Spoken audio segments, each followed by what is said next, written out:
Pernah kepikiran nggak? Apa sih yang sebenarnya membedakan seorang pengrajin yang jago banget sama seorang visioner kayak Steve Jobs?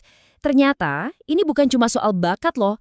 Hari ini kita bakal bedah kerangka 4 tingkatan yang memetakan perjalanan kreativitas. Mulai dari sekedar ngikutin aturan, sampai benar-benar mengubah dunia. Selamat datang di penjelajahan kita tentang tangga kreativitas. Coba deh bayangin, gimana kalau kreativitas itu bisa diukur? Kayak IQ gitu. Gimana kalau kreativitas itu bukan bakat misterius yang cuma dimiliki segelintir orang, tapi sebenarnya adalah serangkaian level yang bisa kita pahami dan bahkan bisa kita daki. Nah, ide ini benar-benar mengubah cara kita mandang inovasi. Dan ternyata para ahli udah bikin model persis kayak gitu. Sebuah tangga buat mengkategorikan cara berpikir kreatif. Sebentar lagi kita bakal naikin tangga itu bareng-bareng. Kita lihat gimana tiap anak tangganya ngubah cara kita mandang dunia. Oke, kita mulai dari paling bawah ya. Anak tangga pertama adalah tingkat 1, sang pengikut. Anggap aja ini kayak kita lagi belajar main musik dengan ngikutin not balok, plek ketiplek. Fokus utamanya adalah menguasai fondasi dan aturan yang udah ada. Jadi di tahap ini, kreativitas itu soal eksekusi yang sempurna, bukan soal interpretasi yang original. Pola pikir di level ini tuh sangat konvergen. Maksudnya, semua pemikirannya ngerucut ke satu jawaban benar yang udah ada. Buat mereka, perubahan itu rasanya kayak ancaman. Dan ide-ide baru yang radikal itu malah bikin bingung. Otoritas dipercaya begitu aja, tanpa dipertanyakan. Jadi kreativitas di sini intinya adalah soal meniru dan patuh 100%. Oke, sekarang kita naik satu tingkat ke anak tangga kedua, sang penyempurna. Di sini, kita udah nggak cuma ngikutin not balok, kita udah mulai improvisasi sedikit. Orang-orang di level ini pakai keahlian teknis mereka bukan cuma buat ngikutin aturan, tapi buat bikin sistem yang udah ada jadi lebih lancar dan efisien.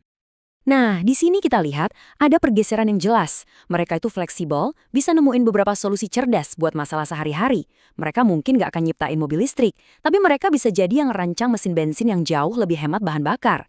Intinya, ini soal perbaikan, bukan revolusi, adaptasi praktis yang bikin dunia jadi sedikit lebih baik. Jadi, beda utamanya adalah dari yang tadinya cuma meniru secara pasif, sekarang jadi memperbaiki secara aktif. Sang pengikut cuma ngejalanin template, sang penyempurna mengoptimalkannya. Ini lompatan yang gede banget loh. Ibaratnya ini percikan api pertama dari inovasi yang sesungguhnya. Dan sekarang kita sampai di lompatan besar ke tingkat 3, sang penemu. Nah, disinilah inovasi yang sesungguhnya dimulai. Fokusnya bukan lagi benerin yang lama, tapi nyiptain sesuatu yang benar-benar baru. Nah, ini dia wilayahnya para inovator sejati. Mereka berpikir secara divergen, artinya pikiran mereka itu menyebar ke segala arah, melihat banyak banget kemungkinan baru. Mereka inilah orang-orang yang nanya, kenapa sih kita pakai telepon yang nempel di dinding, terus mereka ciptain telepon seluler? Orisinalitas itu mata uang mereka. Akhirnya, kita sampai di puncak tangga kreativitas, tingkat 4, sang visioner. Ini adalah levelnya para jenius dan para pionir yang benar-benar mengubah bidang mereka secara fundamental, selevel sama pemenang Nobel atau seniman legendaris.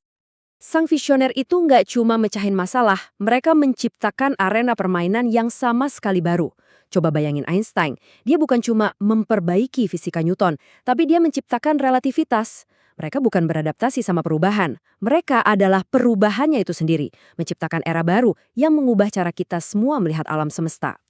Bedanya dalam banget ya, sang penemu itu menciptakan alat yang lebih canggih untuk permainan yang sudah ada. Nah, kalau sang visioner, dia menciptakan permainan yang sama sekali baru, dengan aturan main yang juga baru. Jadi, kalau kita rangkum lagi seluruh perjalanan ini, kita bisa lihat ada sebuah jalur yang jelas dan progresif. Ini adalah sebuah pergeseran dari yang awalnya cuma meniru apa yang ada, lalu berinovasi dan puncaknya merevolusi segalanya. Ringkasan ini nunjukin evolusi yang luar biasa kan?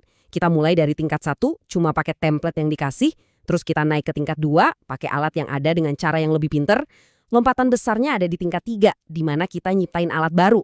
Dan di puncaknya, tingkat 4, kita bukan lagi cuma bikin alat, kita menciptakan sebuah bidang yang baru, mengubah permainan buat semua orang setelah kita. Dan ini membawa kita ke pertanyaan terakhir, pertanyaan buat kamu. Setelah kita menjelajahi tangga ini, kira-kira kamu melihat dirimu ada di anak tangga yang mana? Dan yang lebih penting lagi, setelah tahu apa aja kemungkinannya, anak tangga mana nih yang mau kamu tuju selanjutnya?